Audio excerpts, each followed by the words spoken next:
당신의 편안한 노후 자금이 한순간에 사라진다면 어떨까요? 15년간 믿고 쌓아온 삶이 단 한 번도 들어보지 못한 이름, 앞으로 송금된 금액으로 인해 완벽한 거짓이 되는 순간, 재무팀장 이수연에게 그 순간이 닥쳤습니다.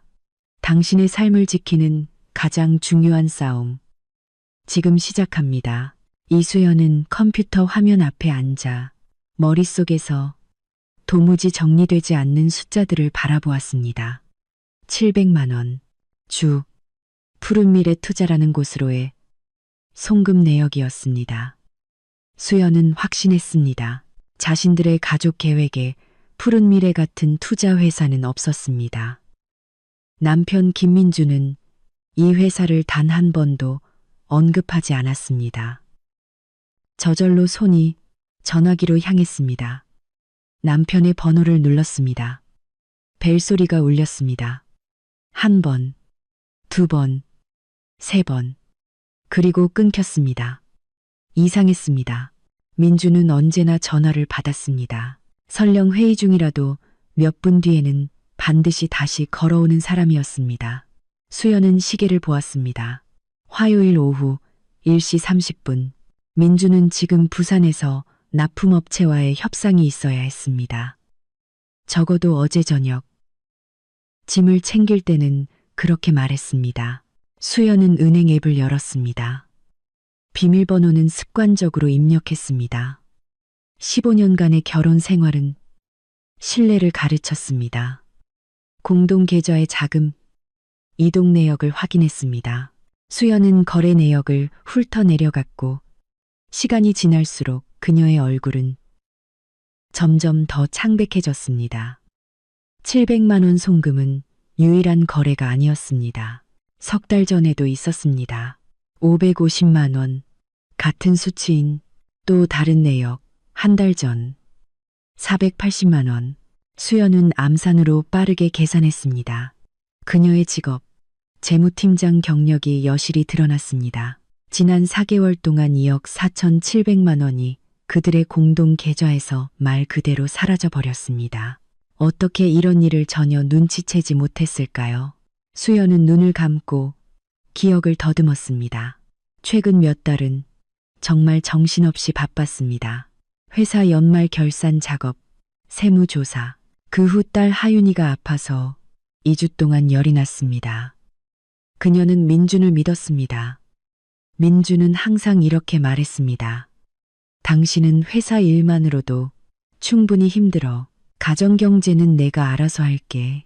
수연은 그 말을 믿었습니다. 수연은 다시 남편에게 전화를 걸었습니다.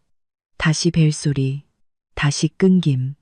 무언가 단단히 잘못되었습니다. 그녀는 인터넷 창을 열고 검색창에 주 푸른 미래 투자를 입력했습니다. 몇 번의 클릭 끝에 공개 정보가 나타났습니다. 회사는 6개월 전에 설립되었습니다. 자본금은 고작 1천만 원. 대표이사는 박서연. 34세. 수연은 그 이름을 소리내어 반복했습니다. 민준이 혹시 이 이름을 언급한 적이 있었는지 떠올려 보았습니다. 없었습니다. 그녀는 소셜미디어를 열고 이름을 검색했습니다. 몇 개의 프로필이 떴습니다. 첫 번째는 나이든 주부, 두 번째는 대학생, 세 번째. 수연은 멈칫했습니다. 화면에는 긴 검은 머리에 매력적인 외모를 가진 여자의 사진이 있었습니다. 화려한 화장, 깨끗한 미소, 값비싼 옷차림. 프로필 설명에는 공인중개사, 꿈의 집을 찾아드립니다. 라고 적혀 있었습니다. 수연은 사진들을 훑어 내려갔습니다.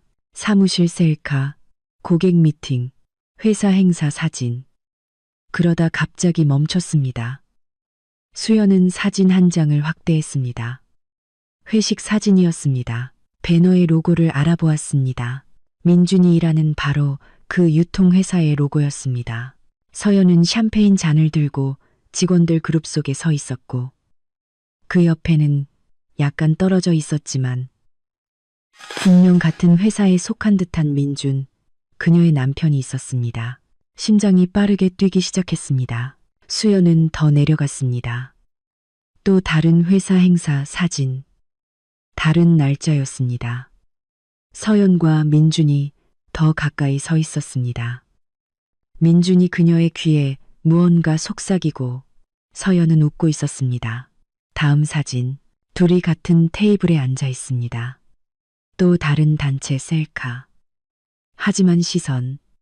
수연은 그 시선들을 보았습니다. 너무 길고 너무 의미심장한 시선. 그녀는 노트북을 닫고 자리에서 일어났습니다. 생각해야 했습니다. 민준이 출장 중일까요? 아니면 아닐까요? 수연은 그들의 공동 택시 앱 계정을 열었습니다. 마지막 주문 내역은 어젯밤 10시 30분. 탑승 주소는 그들의 집. 하차 주소는 인천국제공항이 아니었습니다. 그가 말했던 그곳이 아니라 서울의 중심지 강남의 한 거리였습니다.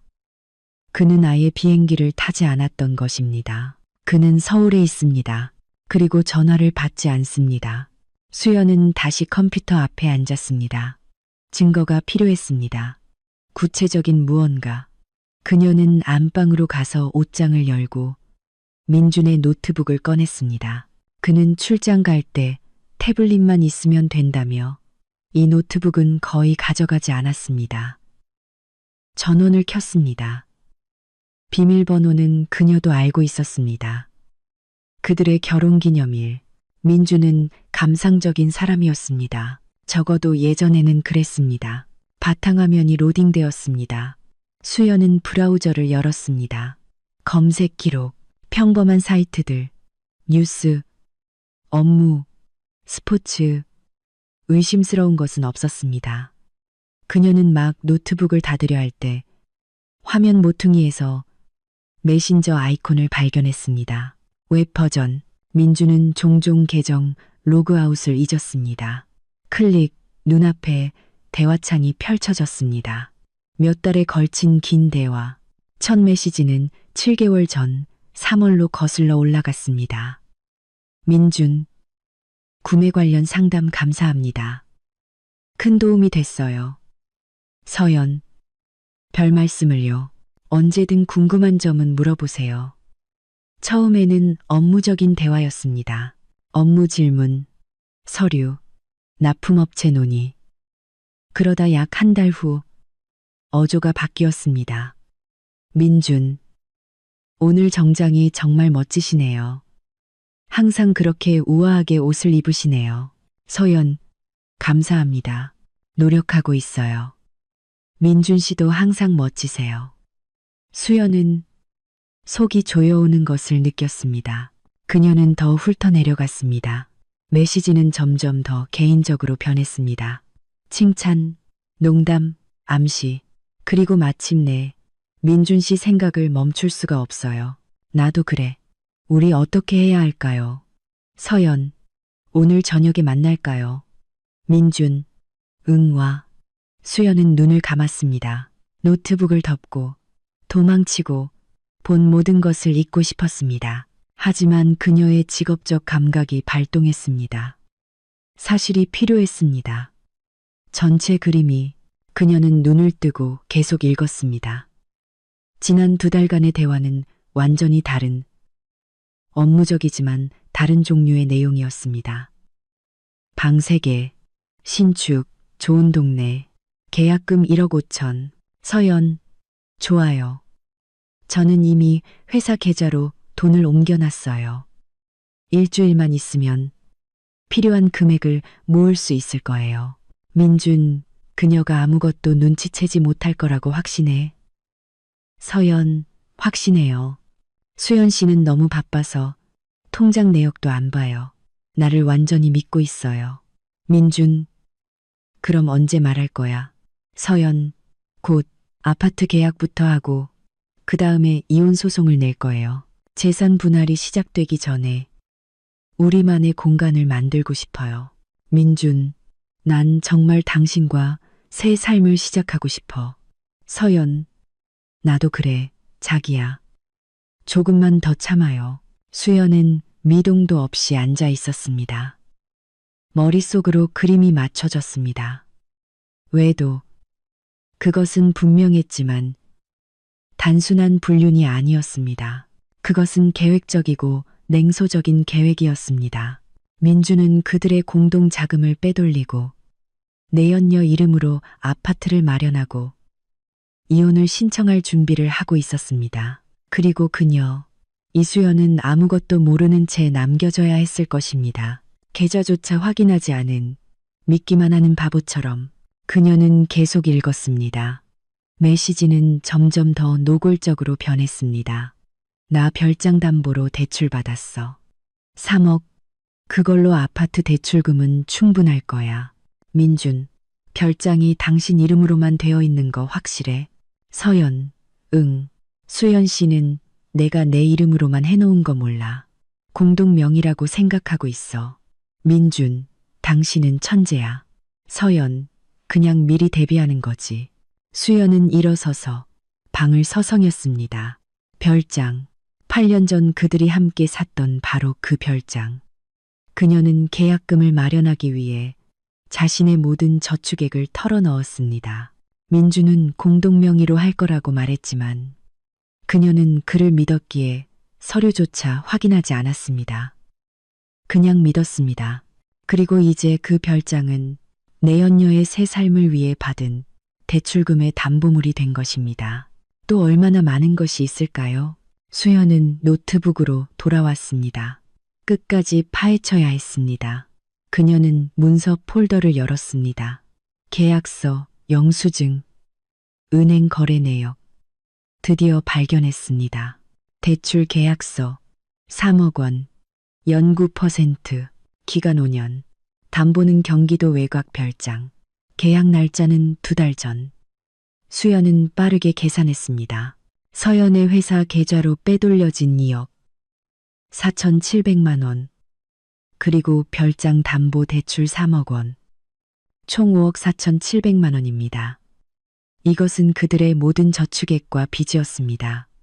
이 모든 돈이 민준과 그의 내연녀의 새 삶을 위해 사용된 것입니다. 그녀는 민준의 이메일을 열었습니다.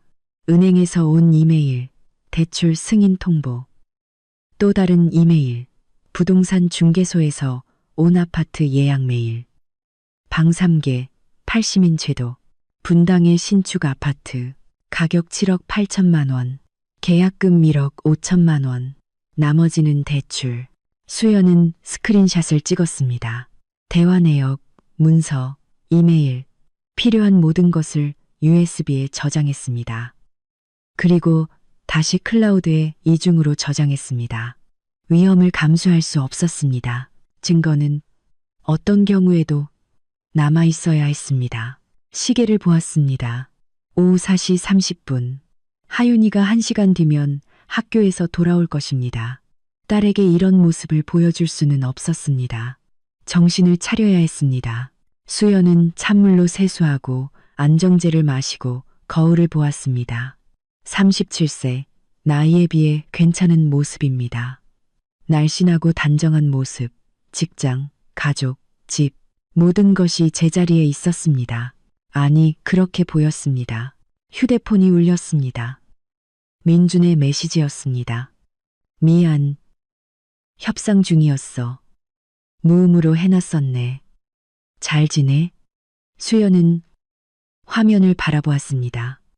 그에게 하고 싶은 말을 모두 쏟아내고 싶었습니다. 하지만 안 됩니다. 아직은 이릅니다. 먼저 계획이 필요했습니다. 괜찮아. 언제 돌아와? 그녀는 보냈습니다. 모레 저녁. 너무 보고 싶어. 그녀는 휴대폰을 내려놓았습니다. 모레. 그녀에게는 이틀이 있습니다. 모든 것을 계획하고 행동할 이틀. 수연은 휴대폰을 꺼내 친구에게 전화를 걸었습니다. 지수는 법률회사 비서로 일하고 있었습니다. 좋은 변호사를 추천해줄 사람이 있다면 바로 지수일 것입니다. 여보세요. 지수야. 나 수연인데 잠깐 이야기할 수 있어? 당연하지. 무슨 일이야? 목소리가 이상하다. 나 변호사가 필요해. 실력 있는 가사 전문 변호사. 급하게. 심각한 일이야. 이혼, 그리고 아마도 사기. 수화기 너머로 잠시 침묵이 흘렀습니다. 지금 당장 우리 집으로 와. 하윤이는 내가 학교에서 데리고 올게. 우리 딸들이랑 같이 숙제한다고 하면 돼. 너 지금 얘기해야 해. 고마워, 지수야. 수연은 옷을 입고 USB와 서류가 든 가방을 들었습니다. 나가기 전에 다시 한번 아파트를 둘러보았습니다. 강서에 있는 이 3칸짜리 아파트는 결혼 전에 그녀의 돈으로 산 것이었습니다. 민주는 이곳에 주소만 등록되어 있을 뿐입니다. 적어도 이 아파트는 그녀의 것이 될 것입니다.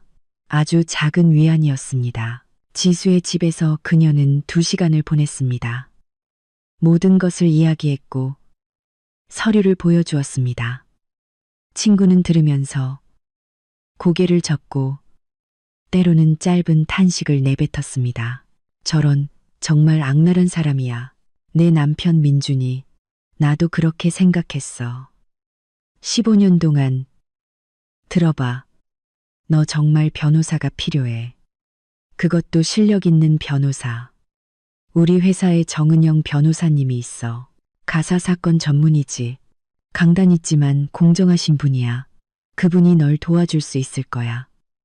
내일 아침으로 약속 잡아볼까? 잡아줘. 수연은 늦은 저녁에 집에 돌아왔습니다. 하윤이는 이미 잠들어 있었습니다. 지수가 데려다 주고 재워준 것입니다. 수연은 부엌으로 가서 차를 끓이고 창가에 앉았습니다. 휴대폰에는 민준에게서 온 메시지가 몇 통 더 있었습니다. 일상적이고 평범한 내용. 마치 아무 일도 없었던 것처럼. 마치 자신이 가족을 등쳐먹지 않은 것처럼. 마치 내연녀를 위해 아내를 버릴 계획을 세우지 않은 것처럼. 아침에 수연은 하윤이를 학교에 데려다 주고 변호사 사무실로 향했습니다. 정은영 변호사는 작지만 깔끔한 사무실에서 그녀를 맞이했습니다. 50대 중반의 여성, 흰머리, 단정한 정장, 날카로운 눈빛. 말씀하세요. 그녀는 수첩을 펼치며 말했습니다. 수연은 모든 것을 이야기하고 모든 서류, 스크린샷, 거래 내역을 보여주었습니다. 변호사는 침묵 속에서 들었고 가끔 메모만 했습니다. 알겠습니다. 마침내 그녀가 입을 열었습니다. 상황은 불쾌하지만 절망적이지 않습니다. 첫째, 의뢰인께서는 공동계좌의 공동예금주이므로 거래를 차단할 권리가 있습니다. 둘째, 의뢰인의 동의 없는 자금 인출은 민법상 위반입니다. 셋째, 돈이 위장회사로 송금되었다면 이는 사기죄로 간주될 수 있습니다. 경찰에 신고할 근거가 충분합니다. 제가 무엇을 해야 할까요? 첫째, 오늘 당장 은행에 가서 모든 공동 계좌를 정지시키십시오. 공동 예금주로서 권리가 있습니다. 둘째, 사기성 거래에 대한 신고서를 제출하십시오.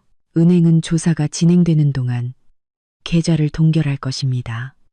셋째, 아파트 관련 서류를 모두 모으십시오. 결혼 전에 의뢰인의 자금으로 구입했으므로 재산 분할 대상이 아닙니다. 넷째, 내일 당장 이혼 및 재산 분할 소송을 신청합니다. 그리고 다섯째, 경찰에 사기죄로 신고합니다. 별장은요?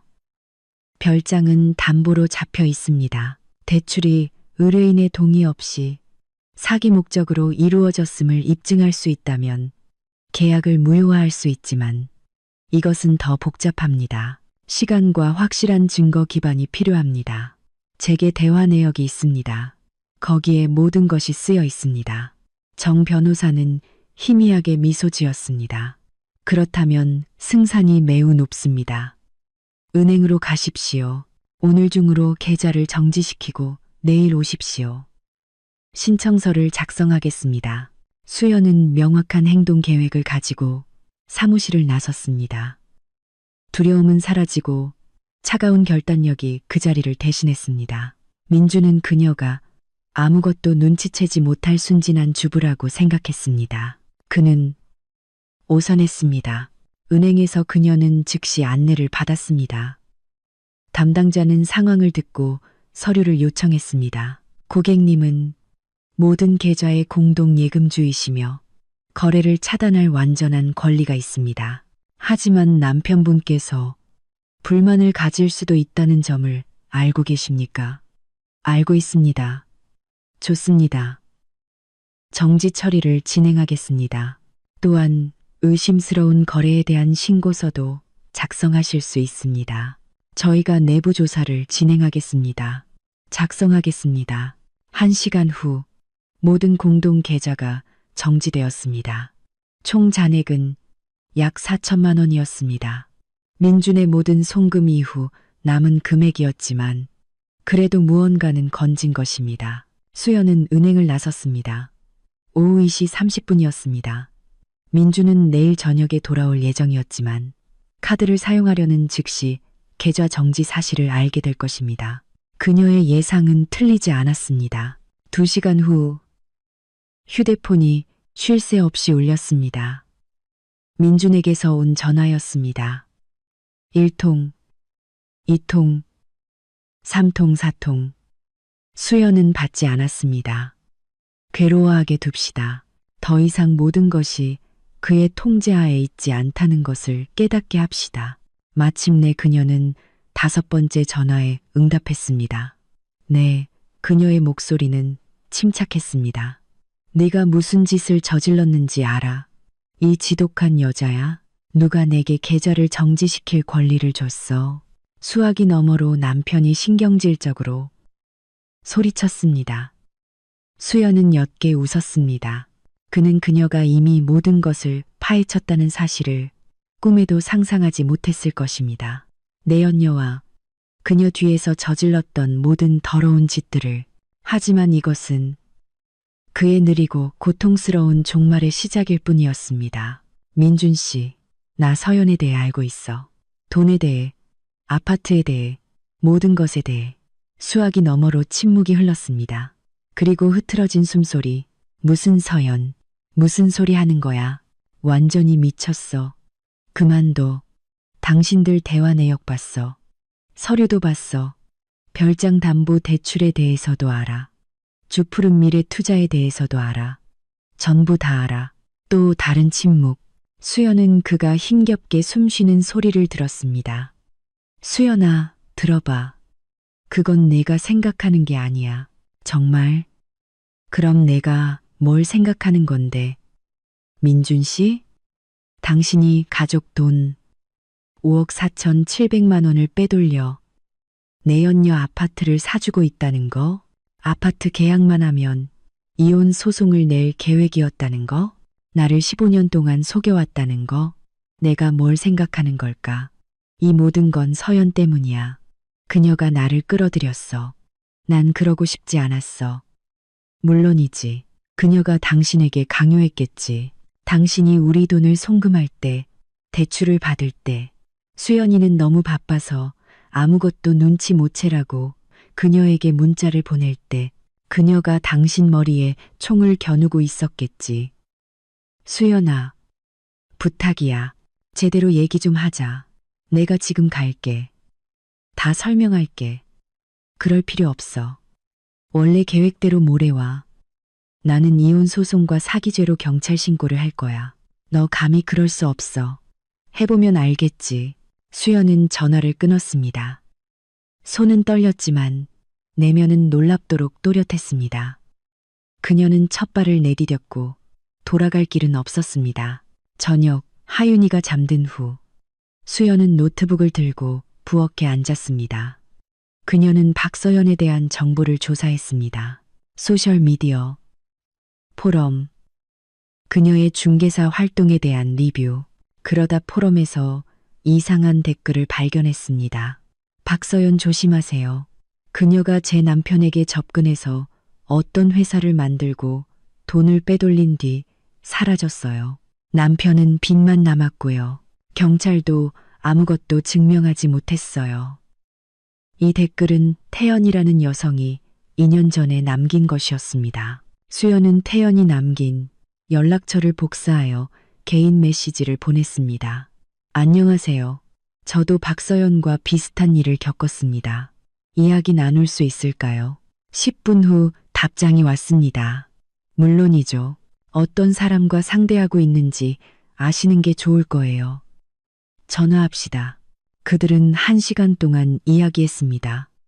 태연은 자신의 이야기를 들려주었습니다. 서연이 그녀의 남편을 직장에서 만나 신뢰를 얻었고 투자 회사를 만들도록 설득했다는 것입니다. 남편은 거의 모든 것을 거기에 넣었습니다. 그리고 서연은 사라졌습니다. 회사는 껍데기에 불과했습니다. 돈은 추적 불가능한 계좌로 옮겨졌습니다. 태연의 남편은 고소하려고 했지만 소용이 없었습니다. 서연과 사라진 돈의 연관성을 입증할 수 없었습니다. 그녀는 전문가예요. 태연이 말했습니다. 나중에 알았지만 우리가 처음이 아니었어요. 그녀는 유부남을 유혹하고 돈을 빼돌리고 사라지고 도시를 바꾸고 가끔은 이름까지 바꾸는 수법을 반복해요. 공범이 있을 거예요. 다른 피해자를 찾아보려고 했나요? 노력했어요. 2명 더 찾았지만 모두 얽히는 것을 두려워했어요. 남편들은 스캔들을 원하지 않았고 아내들은 그냥 이혼하고 잊으려 했죠. 아무도 싸우려 하지 않았어요. 그리고 서연은 계속 게임을 하고 있고요. 저는 그냥 이혼하고 잊을 생각이 없습니다. 수연은 단호하게 말했습니다. 그렇다면 제 번호를 가지고 계세요. 필요하다면 증언할 준비가 되어 있습니다. 수연은 모든 것을 기록했습니다. 연락처. 이제 그녀의 사건은 단순한 배우자 외도가 아니었습니다. 그것은 연쇄 사기범의 소행이었습니다. 그리고 그것은 민준뿐만 아니라 서연도 처벌받게 할 수 있다는 의미였습니다. 다음 날 수연은 다시 변호사에게 갔습니다. 태연과의 대화를 이야기했습니다. 정 변호사는 골똘히 생각했습니다. 이것은 상황을 바꿉니다. 박서연이 연쇄 사기범이라면 이것은 단순한 가족 문제가 아니라 형사 사건입니다. 경찰에 연락하여 모든 자료를 넘겨야 합니다. 다른 피해자를 더 찾으면 사건은 큰 반향을 일으킬 수 있습니다. 준비되어 있습니다. 그들은 경찰에 제출할 진술서를 작성했습니다. 모든 사실을 명시하고 증거 자료를 첨부했습니다. 수연은 서류에 서명했습니다. 이제 기다리는 일만 남았습니다. 민주는 다음 날 저녁에 돌아왔습니다. 수연은 복도에서 그를 맞이했습니다. 그는 지쳐 보였고 내가 정말 계좌를 정지시켰어. 그가 처음 한 말이었습니다. 응, 너 내가 이제 택시비도 못 낸다는 거 알아? 돈을 빌려야 했어. 안 됐네. 수연아, 너 정말 큰 실수하는 거야. 앉아서 제대로 얘기 좀 하자. 얘기할 건 없어. 나는 이혼 소송과 경찰 신고를 했어. 민준의 얼굴이 하얗게 질렸습니다. 경찰 신고? 뭘로? 사기죄, 배우자 동의 없는 자금 인출, 현금화를 위한 위장 회사 이용. 이 정도면 충분하다고 생각해. 너는 그렇게 간단하게 못해. 할 수 있어. 아주 잘할 수 있지. 이 아파트에서 나가. 이건 내 거야. 결혼 전에 내가 산 거라고. 나 여기서 15년 살았어. 내 문제는 아니야. 짐 싸서 나가. 아니면 경찰 부를까? 민주는 그녀를 처음 보는 것처럼 바라보았습니다. 미쳤어? 아니, 그냥 이제야 제대로 본 거야. 그는 돌아섰고 안방으로 향했습니다. 30분 후 가방을 들고 나왔습니다. 넌 후회하게 될 거야. 아니, 후회 안 할 거야. 문이 닫혔습니다. 수연은 혼자 남아 소파에 앉았습니다. 하윤이는 지수 집에 가 있었습니다. 친구가 아이가 싸우는 모습을 보지 않도록 하룻밤 맡아준 것입니다. 그리고 지금 텅 빈 아파트의 침묵 속에서 수연은 갑자기 안도감이 아닌 이상한 공허함을 느꼈습니다. 15년을 낯선 사람으로 밝혀진 사람과 함께 살았습니다. 배신하고 도둑질하고 버릴 계획을 세웠던 사람. 그리고 그녀는 언제부터 모든 것이 잘못되었는지조차 눈치채지 못했습니다. 휴대폰이 울렸습니다. 모르는 번호로부터 온 메시지였습니다. 안녕하세요. 저는 박서연에 대한 포럼 게시물을 보았습니다. 저도 비슷한 이야기가 있어요. 이야기 나눌 수 있을까요? 수연은 화면을 바라보았습니다. 또 다른 피해자였습니다. 태연의 말이 맞았습니다. 박서연은 우연한 내연녀가 아니었습니다. 그녀는 전문 사기꾼이었습니다. 물론이죠. 전화 주십시오. 수연은 답장했습니다. 앞으로는 길고 험난한 싸움이 기다리고 있었습니다. 재판, 조사, 스캔들. 하지만 수연은 준비가 되어 있었습니다. 그녀는 더 이상 순진하고 잘 믿는 아내가 아니었습니다. 그녀는 투사였고 끝까지 싸울 작정이었습니다. 그 여성의 이름은 마린이었습니다. 그녀는 김해에 살았습니다. 이야기는 거의 동일했습니다. 직장에서의 만남, 로맨스, 위장회사를 통한 자금 인출, 서연의 잠적. 다만 그곳에서는 그녀의 이름이 정하나였습니다. 같은 외모, 같은 수법, 같은 계획. 제 남편이 3억을 잃었어요. 마린이 말했습니다. 대출받고 차를 팔았어요. 그녀는 부동산에 투자하겠다고 약속했지만 그냥 사라졌어요. 전화는 안 받고 사무실은 문을 닫았고 회사는 껍데기였어요. 남편은 우울증에 빠져서 반년 동안 일을 못했어요. 우리는 이혼했어요. 저는 견딜 수가 없었어요. 경찰에 신고하셨나요? 했어요. 하지만 아무것도 소용이 없었어요. 그녀가 사기꾼이라는 것을 증명할 수 없었어요. 형식적으로는 모든 것이 투자로 처리되었어요. 남편이 직접 돈을 송금했으니까요. 그리고 그녀가 사라진 것은 이사 갔겠거니 했죠. 수연은 모든 것을 기록했습니다. 이름, 날짜, 금액, 그림이 그려졌습니다. 서연은 최소 3년 동안 이 수법으로 일했으며 도시를 바꾸고 이름도 바꾸었지만 본질은 같았습니다. 마린 씨, 만약 재판까지 가게 된다면 증언할 준비가 되어 있나요? 되어 있어요. 저는 이 사람이 마침내 모든 것에 책임을 지기를 원해요. 수연은 모든 것을 기록했습니다. 이제 그녀는 박서연 피해자 모임이라는 단체 채팅방을 만들었습니다. 5명의 여성, 5개의 파탄난, 가정, 5개의 배신 이야기. 하지만 이제 그들에게는 힘이 있었습니다. 그들은 함께였습니다. 우리는 검찰에 고발해야 합니다. 수연이 썼습니다. 이것은 단순한 사기 사건이 아니라 조직적인 범죄 활동입니다. 그녀에게 공범이 있을 것입니다. 모두 동의했습니다. 일주일 후 수연은 변호사와 함께 집단 진술서를 제출했습니다. 모든 증거, 다른 피해자들의 연락처를 첨부했습니다. 서류는 검토를 위해 접수되었지만 조사가 진행되는 동안 삶은 계속되었습니다. 민주는 아파트를 얻어 살면서 수연에게 연락을 시도했습니다.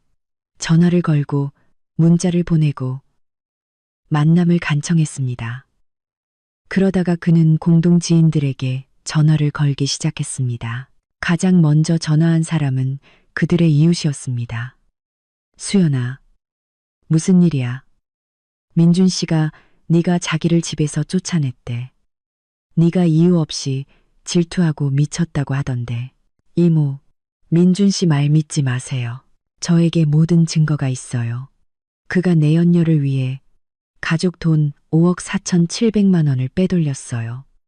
하지만 민준 씨는 너무 설득력 있게 말하던데 그는 항상 말을 잘했죠. 그래서 제가 15년 동안 아무것도 눈치채지 못했던 거고요. 모두가 수연을 믿지는 않았습니다. 일부 지인들은 등을 돌렸습니다. 민주는 매력적이었고 인상을 줄 알았지만 수연은 항상 조용하고 눈에 띄지 않는 사람이었습니다. 몇몇 사람들은 그녀가 정말로 질투심에 휩싸여 아무것도 아닌 일로 소란을 피운다고 생각했습니다. 가장 힘든 일은 하윤이에게 설명하는 것이었습니다. 딸은 울었고 아빠가 왜 더 이상 함께 살지 않는지 이해하지 못했습니다. 수연은 자세한 내용은 말하지 않고 그저 엄마와 아빠가 더 이상 함께 할 수 없다고 말했습니다. 이것은 어른들의 결정이고 둘 다 하윤이를 사랑한다고 말했습니다. 나 때문이야? 소녀가 울면서 물었습니다. 아니, 아가야. 너 때문이 절대 아니야. 이건 엄마와 아빠 사이의 일이야. 너는 아무 잘못도 없어. 하지만 하윤이는 마음의 문을 닫았고 성적이 떨어지고 친구들과의 교류도 줄였습니다.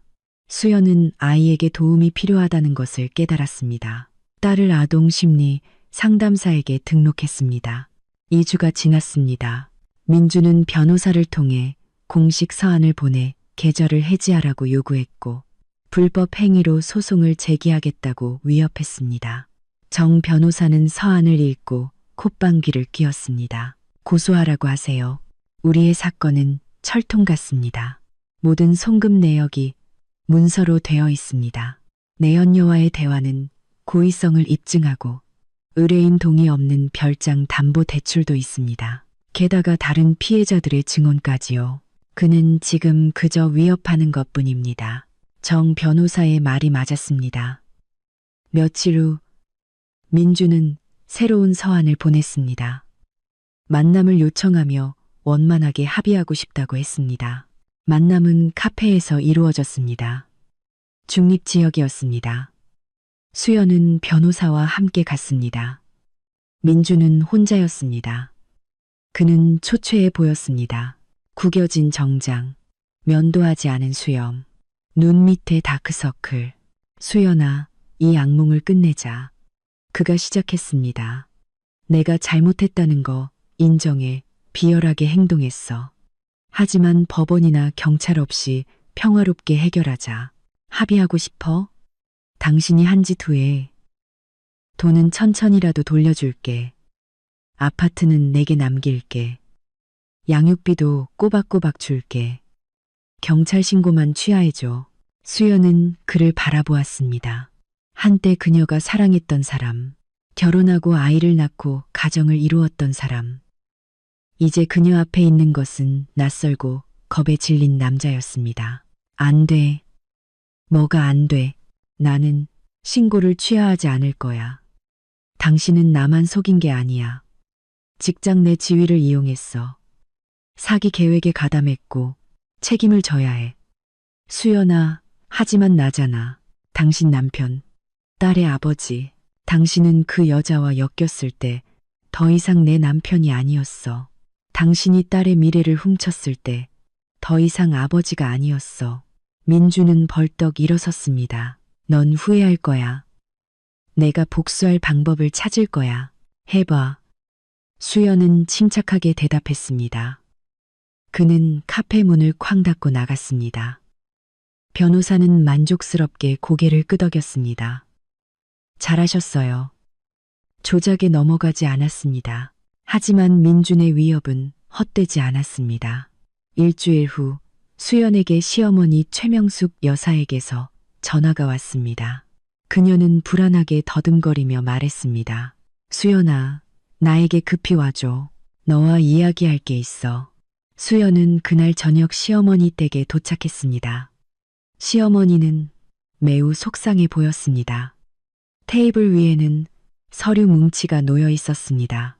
민준이가 어제 왔었어. 그녀가 말했습니다. 서류를 가져와서 서명해 달라고 했지. 세금 문제라며 어떤 혜택 때문에 잠깐 내 아파트를 자기 이름으로 돌려야 한다고 했어. 나는 서명했지. 나는 항상 아들을 믿었으니까. 수연은 서류를 집어들고 훑어보았습니다. 증여 계약서였습니다. 시어머니가 그녀의 아파트를 민준에게 증여한 것입니다. 어머니, 이게 무슨 뜻인지 아세요? 처음엔 몰랐지. 그런데 친구가 내가 속은 거라고 말하더구나. 이제 아파트가 내 것이 아니라고. 내가 법무사에게 찾아가 물어봤어. 그가 확인해 주더구나. 거래는 합법적이라고. 아파트는 이제 민준이 거라고. 수연은 주먹을 쥐었습니다. 민준은 자신의 어머니를 이용했습니다. 어머니에게 증여, 계약서에 서명하도록 강요하여 아파트가 압류될 가능성이 있는 상황에서 재산을 빼돌리거나 아니면 팔아서 돈을 챙기려 한 것입니다. 어머니, 우리가 이 거래를 무효화할 수 있도록 노력해 볼 수 있어요. 당신이 기망당했다는 것을 증명할 수 있어요. 나는 읽지 않고 그냥 믿었어. 이것은 신뢰 남용이라고 합니다. 우리에게 기회가 있습니다. 시어머니는 울음을 터뜨렸습니다. 나는 평생 아들을 자랑스러워했어. 좋은 사람이라고 생각했는데 그는 돈 때문에 친어머니를 속였어. 수연은 그녀를 안아주었습니다. 저희가 함께 싸울게요. 정 변호사는 이 사건도 맡았습니다. 증여 무효 소송을 제기했습니다. 근거는 기망, 신뢰, 남용, 그리고 고령자를 사익을 위해 이용한 것입니다. 그리고 며칠 후 수사관으로부터 소식이 왔습니다. 박서연에게 체포영장이 발부되었습니다.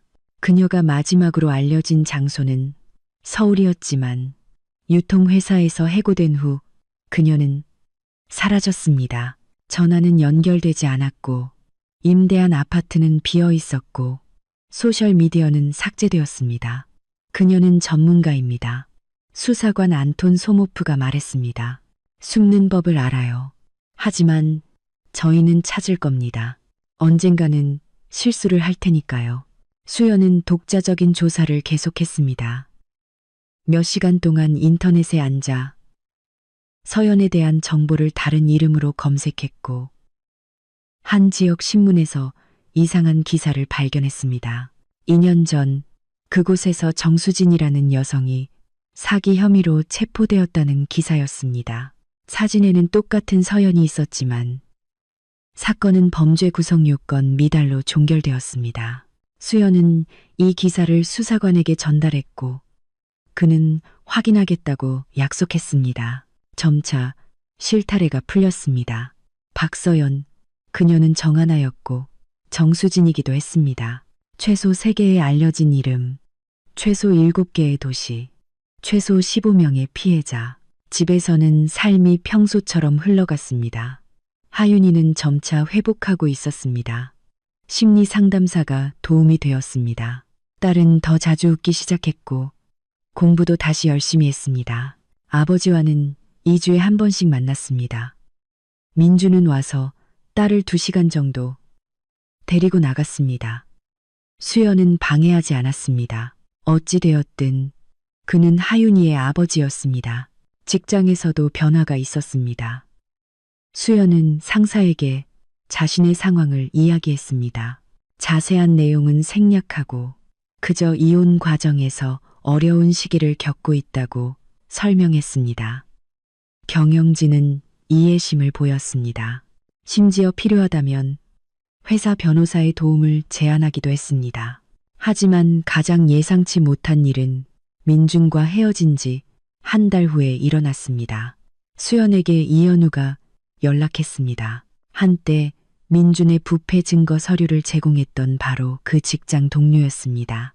수연 씨, 이야기 좀 나눌 수 있을까요? 그들은 같은 카페에서 만났습니다. 현우는 진지해 보였습니다.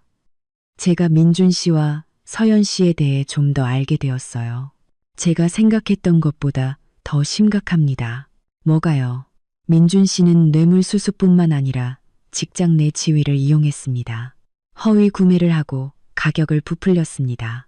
그 차액이 위장회사 계좌로 흘러갔는데 그 중 하나가 바로 푸른 미래 투자였습니다. 서연은 단순한 내연녀가 아니라 그의 공범이었어요. 그들은 함께 일했습니다. 수연은 오싹했습니다.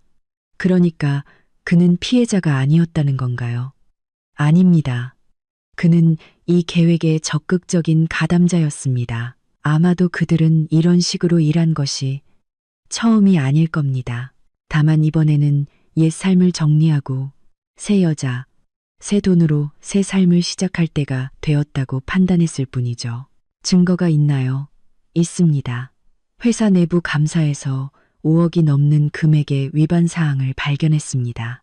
민준 씨는 직무에서 정직되었고 현재 직장 조사가 진행 중입니다. 곧 자료가 경찰에 넘어갈 겁니다. 현우는 잠시 침묵했습니다. 가까운 사람에게 배신당하는 것이 어떤 기분인지 알기 때문입니다. 제 아내는 3년 전에 떠났고 가져갈 수 있는 모든 것을 가져갔습니다. 저는 수연 씨가 겪는 일을 이해하고 돕고 싶습니다. 수연은 그를 바라보았습니다. 현우는 민준보다 몇 살 많았습니다. 차분하고 사려 깊은 남자였습니다. 그들은 회사 행사에서 몇 번 만났지만 제대로 대화한 적은 없었습니다. 고마워요. 지금 저에게 정말 지지가 필요해요. 그들은 1시간 넘게 이야기했습니다. 민준에 대한 이야기뿐만 아니라 3, 1, 미래 계획에 대해서도 이야기했습니다.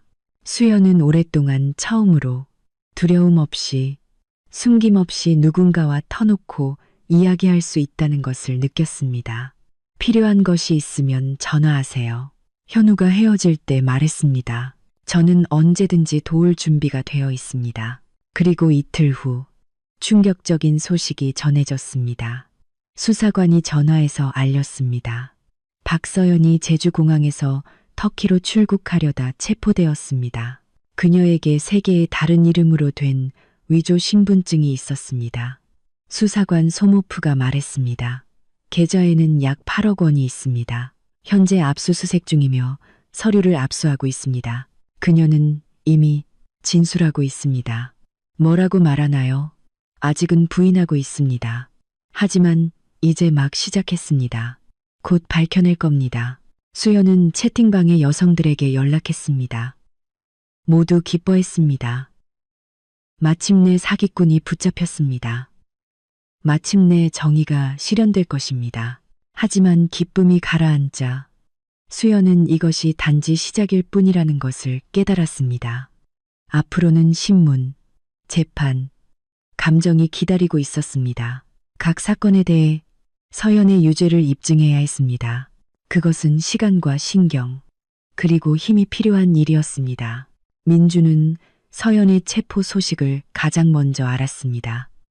그는 직접 수연에게 전화했습니다. 목소리는 이상했습니다. 두려움이 섞여 있었고 화도 나 있었습니다. 만족해? 이제 그녀가 감옥에 있어. 저는 정의가 실현되어야 한다고 생각해요. 그녀가 나를 이용한 거야. 알겠어? 나는 그냥 사랑에 빠진 것뿐인데 그녀가. 그만해, 민준 씨. 나는 진실을 알고 있어. 현우 씨가 말해줬어. 당신들은 함께 일했어. 당신은 피해자가 아니라 공범이었어. 침묵, 거짓말이야. 직장 내 감사 결과가 다른 것을 말해. 허위 구매, 위장 회사. 당신은 당신 회사가 파헤치지 않을 거라고 생각했지. 착각했어. 나는 그녀의 과거에 대해 아무것도 몰랐어. 그녀가 나를 사랑한다고 했어. 그리고 당신은 믿었지. 참 편하네. 이제 모든 것을 그녀에게 뒤집어 씌울 수 있으니까. 당신은 이해 못해. 이해해. 당신은 돈과 젊은 내연녀와 함께 새 삶을 원했지만 오산했어. 그녀가 더 똑똑했고 당신이 나를 이용한 것처럼 당신을 이용했지. 수연은 전화를 끊었습니다. 이상한 감정이었습니다. 승리의 기쁨도 만족감도 아닌 그저 공허함이었습니다. 그녀가 15년을 함께 살았던 사람은 아무것도 아닌 가면을 쓴 낯선 남자였습니다. 저녁에 현우가 회사 서류를 가지고 왔습니다. 공식적인 직장 감사 결과 보고서였습니다. 수연은 그것을 내일 수사관에게 전달할 것입니다. 어떻게 버티고 계세요? 그가 물었습니다. 노력하고 있어요. 하윤이를 위해서, 그리고 나 자신을 위해서. 맞아요. 수연 씨에게 감탄합니다. 대부분의 여성들은 이런 상황에서 그냥 이혼하고 잊으려고 할 텐데 당신은 싸우고 있습니다. 달리할 수 없어요. 만약 제가 포기한다면 그가 이기는 거예요. 모든 것이 헛수고가 되는 거죠. 현우는 미소 지었습니다. 당신은 강한 여성이에요, 수연 씨. 그들은 부엌에 앉아 차를 마시며 편안하게 이야기했습니다. 현우는 자신의 일에 대해 이야기했습니다. 그 역시 유통회사를 그만둘 계획이었고, 컨설팅 회사를 차려 회사들이 투명한 구매 시스템을 구축하도록 돕고, 민준 같은 사람들이 줄어들게 할 것이라고 설명했습니다. 수연은 자신의 일에 대해 서류 속에서 부정을 발견하는 것을 얼마나 좋아하는지 숫자를 꿰뚫어보는 능력에 대해 이야기했습니다. 당신은 진정한 재무탐정이군요. 현우가 말했습니다. 그렇게 말할 수도 있겠네요. 그는 늦은 저녁에 떠났고 수연은 자신이 미소 짓고 있다는 것을 깨달았습니다. 오랫동안 처음으로 이유 없이 그냥 미소 짓고 있었습니다. 몇 주가 더 흘렀습니다. 서연은 완전한 진술을 했고 계획에 대해 이야기했습니다. 회사를 등록하고 현금화하는 공범에 대해서도 말했습니다. 피해자는 실제로 약 15명이었고 금액은 엄청났습니다. 민주는 기소되었습니다. 처음에는 부인했지만 증거가 충분하다는 것을 깨닫자 검찰과 거래에 동의했습니다. 그는 집행유예를 받는 대가로 서연과 공범에 대해 증언했습니다. 수연은 판결이 낭독될 때 법정에 있었습니다. 김민준 3년 집행유예, 회사의 손해배상, 수연에게 위자료 지급 의무, 박서연 7년 실형, 공범 8년, 재산 압류, 피해자들에게 부분적으로 배상. 수연이 법원 건물을 나설 때 민준이 그녀에게 다가왔습니다. 수연아, 미안해. 정말 미안해. 내가 바보였어. 그녀는 그를 바라보았습니다. 몇 달 만에 무너지고 늙어버린 남자. 그녀가 결혼했던 자신감 넘치는 멋진 남자는 더 이상 아니었습니다. 당신을 용서할 수 없어, 민준 씨. 당신이 한 일은 용서받을 수 없지만 당신에게 악감정은 없어. 살아가, 고쳐나가고 적어도 이제라도 하윤이에게 좋은 아버지가 되어줘. 그녀는 돌아보지 않고 돌아섰습니다. 밖에서 현우가 그녀를 기다리고 있었습니다. 지난 몇 달 동안 그들은 자주 만났습니다. 연인이라기보다는 친구로서. 아내만 그는 그녀를 지지했고 어려움을 극복하도록 도왔습니다. 힘들 때 곁에 있어 주었습니다. 이제 다 끝났어. 수연이 말했습니다. 그래. 이제 새로운 삶이 시작되는 거야. 그들은 카페로 가서 승리를 자축했습니다. 비열함과 배신에 대한 작고 겸손한 승리였습니다. 수연은 재판 후 삶이 그렇게 빨리 바뀔 것이라고 예상하지 못했습니다. 불과 일주일 후 그녀에게 대형 회계법인 미래감사에서 전화가 왔습니다. 재무관리본부장 자리를 제안했습니다. 저희는 고객님의 사건에 대해 들었습니다. 인사 담당자 박 과장이 말했습니다. 고객님께서 어떻게 사기 계획을 밝혀내고 증거를 모으고 다른 피해자를 찾아내고 사건을 재판까지 끌고 갔는지에 대해서요. 저희에게는 그런 전문가가 필요합니다. 숨겨진 것을 볼 줄 아는 사람. 하지만 저는 재무팀장이지 회계사가 아닌데요. 바로 그렇기 때문에 저희에게 필요합니다.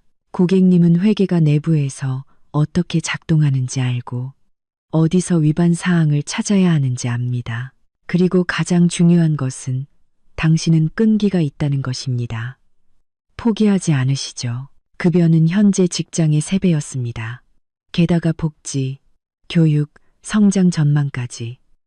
수연은 생각할 시간을 요청했지만 이미 마음속으로는 답을 알고 있었습니다. 저녁에 하윤이와 의논했습니다. 엄마, 해낼 수 있을까요? 새로운 직장, 새로운 사람들이잖아요. 해낼 수 있어. 아가야, 엄마는 많은 것을 겪었어. 이것도 해낼 거야. 하윤이가 그녀를 안았습니다.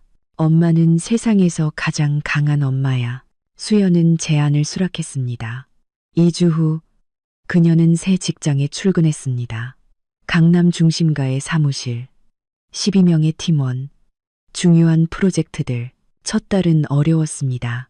감사, 어디대 특성에 익숙해져야 했고, 새로운 접근 방식을 배워야 했지만, 수연은 빠르게 적응했습니다. 그녀의 분석적인 지성과 세부 사항에 대한 관심이 제 역할을 했습니다. 첫 번째 대형 프로젝트는 유통회사 감사였습니다. 바로 민준이 일했던 그 회사였습니다. 운명의 아이러니였습니다. 수연은 8천만 원 규모의 위반 사항을 발견했습니다. 수법은 그녀의 전 남편이 사용했던 것과 유사했습니다. 허위 구매, 가격 부풀리기, 리베이트. 회사는 감사했습니다. 위반 사항은 큰 문제로 커지기 전에 차단되었습니다. 훌륭한 업무 처리였습니다. 이 본부장님, 사장이 회의에서 말했습니다. 저희가 고객님을 팀에 영입한 것은 실수하지 않은 선택이었습니다. 집에서도 상황은 나아졌습니다. 하윤이는 새로운 현실에 적응했습니다. 심리 상담사는 부모의 이혼이 세상의 끝이 아니라 단지 상황의 변화일 뿐이라는 것을 이해하도록 도왔습니다. 딸은 다시 우수한 성적을 받기 시작했고 프로그래밍에 열중하여 코딩 학원에 등록했습니다. 컴퓨터 앞에서 몇 시간을 보내며 간단한 게임을 만들었습니다. 엄마, 저 IT 영재학교에 갈 수 있을까요? 언젠가 그녀가 물었습니다. 노력하면 반드시 갈 수 있어. 그럼 노력할게요. 민준과는 이상한 휴전 상태가 유지되었습니다. 그는 더 이상 위협하지 않았고, 요구하지 않았고, 조종하려 하지도 않았습니다. 그저 의무를 이행했습니다. 양육비를 지불했고 2주에 한 번 하윤이를 주말에 데리고 갔습니다. 딸은 생각에 잠긴 채 돌아왔습니다. 아빠는 작은 아파트에 살아요. 그녀가 말했습니다. 가구가 거의 없어요. 가전제품 매장에서 판매원으로 일한다고 해요. 다른 곳에서는 받아주지 않는데요. 처음부터 다시 시작해야 한대요. 많이 변했어요. 조용하고 심지어 슬퍼 보여요. 수연은 침묵했습니다. 그녀는 고소해하지 않았습니다. 그저 이것이 인과응보라는 것을 이해했습니다. 사람은 행동을 저지르고 책임을 집니다. 민주는 마땅한 대가를 받은 것입니다. 시어머니 최명숙 여사는 아들과 관계를 끊었습니다. 증여 계약서 사건 이후 그녀는 더 이상 그를 보고 싶어 하지 않았습니다. 아파트는 법정에서 되찾을 수 있었습니다. 신뢰 남용이 입증되었습니다. 시어머니는 유언장을 하윤이 이름으로 다시 작성했습니다. 적어도 손녀에게라도 가야지. 그녀가 말했습니다. 민준이는 내 삶에서 지워버렸어. 더 이상 내 아들이 아니야. 그녀는 자주 수연과 하윤이 집에 와서 손녀를 돌보고 저녁을 만들어주고 집안일을 도왔습니다. 이전에는 아니었던 진정한 할머니가 되었습니다. 그리고 재판 3개월 후 배상 소식이 들려왔습니다. 서연과 공범에 압류된 재산으로 배상기금이 조성되었습니다. 돈은 모든 피해자에게 분배되었고 도난당한 금액의 약 40%가 반환되었습니다.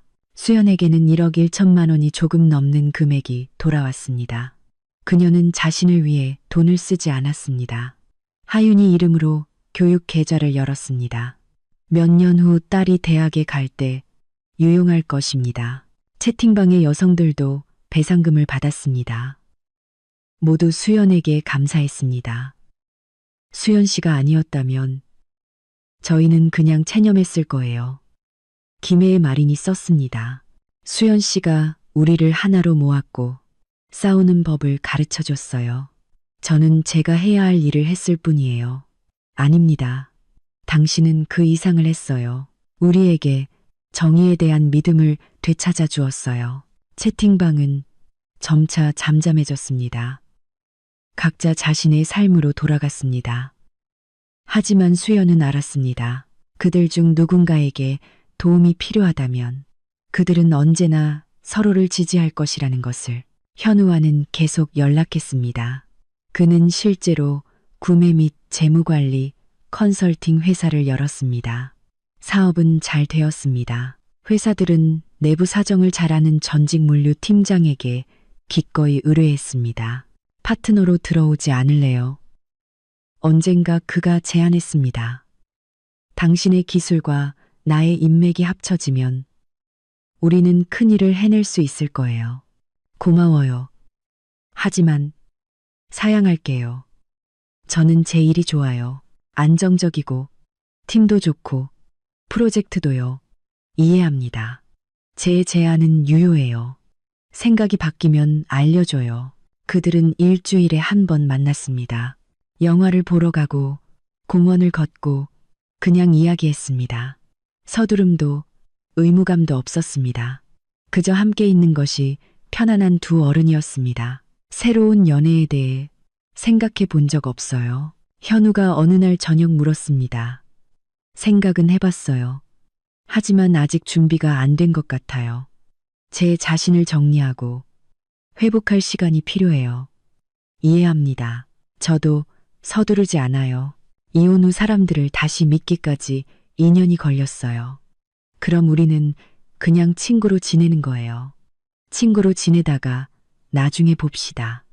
6개월이 흘렀습니다. 수연은 승진하여 본부 차장이 되었고 대형 산업 지주회사의 감사 프로젝트를 이끌었습니다. 성공적으로 완료했고 위반 사항을 발견했으며 회사가 투명한 회계 시스템을 구축하도록 도왔습니다. 보너스와 감사패를 받았습니다. 하윤이는 IT 영재학교에 입학했습니다. 입학 시험을 우수한 성적으로 통과했습니다. 이제 프로그래밍에 열정적인 친구들 사이에서 공부했습니다. 집에서는 코딩과 프로젝트에 대해 몇 시간 동안 이야기했습니다. 수연은 자세한 내용은 잘 몰랐지만 흥미롭게 들었습니다. 엄마, 저 자랑스러워요? 딸이 물었습니다. 정말 자랑스러워. 아가야, 저도 엄마가 자랑스러워요. 힘들 때 포기하지 않았잖아요. 싸워서 이겼잖아요. 수연은 딸을 안았습니다. 이 순간 그녀는 자신이 겪었던 모든 일이 헛되지 않았다는 것을 깨달았습니다. 하윤이는 그녀의 모범을 보았고 여성이 강하고 독립적이며 공정할 수 있다는 것을 보았습니다. 자신을 지키고 진실을 쟁취할 수 있다는 것을. 민주는 가끔 전화를 걸어 하윤이에 대해 물었고 그녀의 성공에 관심을 보였습니다. 언젠가 그는 만남을 요청했습니다. 그들은 같은 카페에서 만났습니다. 민주는 지쳐 보였습니다. 흰 머리카락, 주름, 생기 없는 눈빛. 다시 한번 사과하고 싶었어. 진심으로 그가 시작했습니다. 내가 한 일이 용서할 수 없다는 것을 알아. 가족을 파괴했고 당신을 배신했고 딸의 미래를 훔쳤지. 나는 이기적인 쓰레기였어. 수연은 침묵했습니다. 이 몇 달이 나에게 많은 것을 가르쳐줬어. 나는 모든 것을 잃었어. 직장, 평판, 돈, 가족. 밑바닥부터 다시 시작했고 내가 얼마나 많은 것을 가졌었고 얼마나 어리석게 모든 것을 잃었는지 깨달았어. 나에게 왜 이런 이야기를 하는 거야? 당신이 알았으면 해서야. 나는 진심으로 후회해. 돌아와 달라고도 용서해 달라고도 하지 않아. 그냥 당신이 알아줬으면 해. 수연은 그를 바라보았습니다. 민준 씨, 나는 당신에게 증오심도 고소한 감정도 없어. 그냥 아무 감정도 없어. 당신은 이제 나에게 낯선 사람이야. 내 딸의 아버지일 뿐. 그 이상은 아니야. 당신은 선택을 했고 그 결과를 받은 거야. 그것을 안고 살아가. 알겠어. 하윤이에게는 좋은 아빠가 되어줘. 적어도 그것만은 제대로 해줘. 약속할게. 그들은 작별 인사를 했습니다. 수연은 이런 대화는 더 이상 없을 것이라는 것을 알았습니다. 이것이 종점이었습니다. 최종적이고 돌이킬 수 없는 현우와의 관계는 천천히 하지만 확실하게 발전했습니다. 그들의 첫 만남 이후 8개월이 지났을 때 그들은 이것이 단순한 우정이 아니라는 것을 깨달았습니다. 그들 사이에는 신뢰, 존중, 따뜻함, 그 이상의 무언가가 있었습니다. 시도해 볼 준비가 되었어요. 수연이 말했습니다. 서두르지 않고 압박 없이 새로운 관계를 시작할 준비가요. 그냥 함께해요. 그냥 함께 합시다. 그들은 공식적으로 데이트를 시작했습니다. 현우는 하윤이와 만났습니다. 딸은 그를 좋아했습니다. 차분하고 똑똑하고 배려심 깊었습니다. 아버지를 대체하려고 하지 않았고 그저 곁에 있어 주었습니다. 좋은 사람이에요. 하윤이가 말했습니다. 아빠와는 전혀 달라요. 그게 좋아. 나빠? 좋아요. 아주 좋아요. 그 불행한 화요일, 수연이 푸른 미래 투자로의 첫 송금을 발견한 순간부터 1년이 흘렀습니다. 고통, 싸움, 눈물, 그리고 승리의 1년이었습니다. 인생 전체를 뒤흔든 1년이었습니다. 수연은 새 아파트의 발코니에 서 있었습니다. 네, 새 아파트였습니다. 그녀는 오래된 아파트를 팔았습니다. 너무 많은 기억이 깃들어 있었습니다. 새로운 동네의 다른 아파트를 샀습니다. 방 3개짜리였지만 더 밝고 더 넓고 공원이 보이는 곳이었습니다. 비쌌지만 이제 그녀는 그럴 여유가 있었습니다. 일은 좋은 수입을 가져다 주었습니다. 서연에게서 받은 배상금도 도움이 되었습니다. 하윤이는 집에서 숙제를 하고 있었고 음악을 듣고 있었습니다.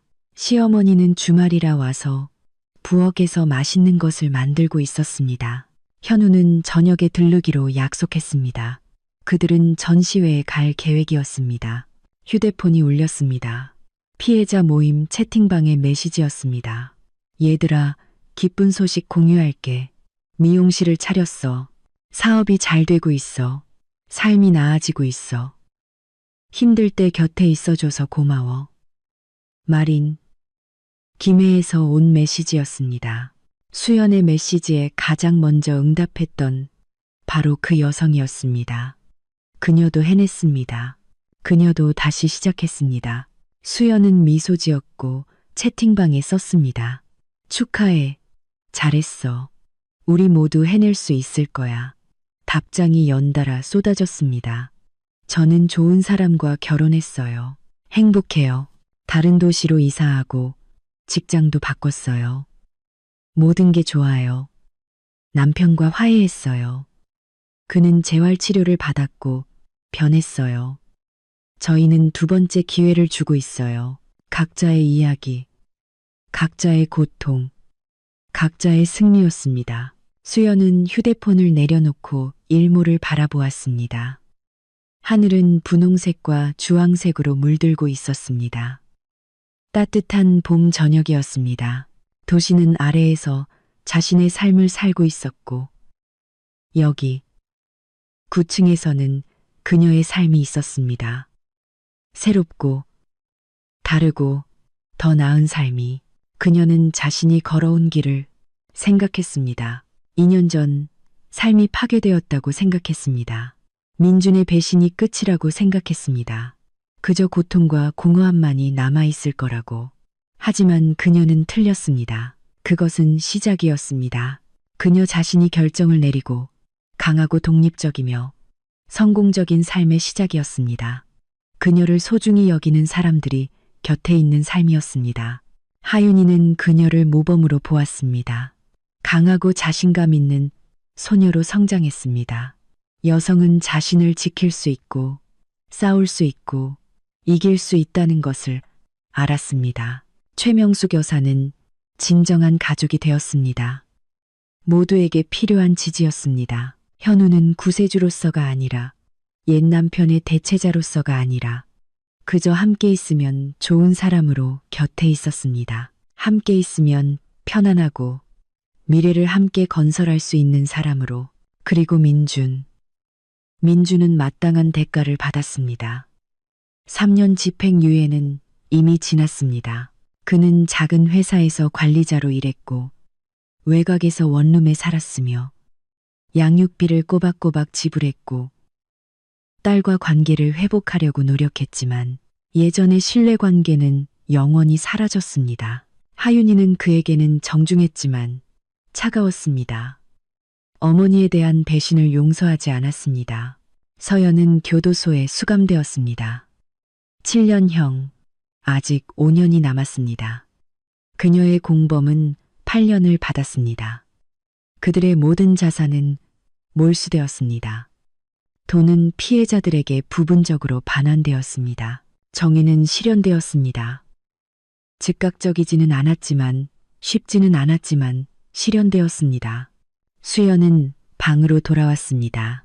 하윤이가 교과서에서 고개를 들었습니다. 엄마, 현우 삼촌 와요? 응, 30분 뒤에 올 거야. 저도 같이 가도 돼요? 그 전시회에 정말 가고 싶어요. 물론이지, 아가야. 준비해. 그들은 셋이서 전시회에 갔습니다. 현대미술, 특이한 설치 작품들. 하윤이는 모든 것을 열광적으로 사진 찍었습니다. 현우는 작가들에 대한 흥미로운 사실을 이야기했습니다. 수연은 그저 옆에서 걸으며 즐거워했습니다. 그 후 그들은 작은 식당에서 저녁 식사를 했습니다.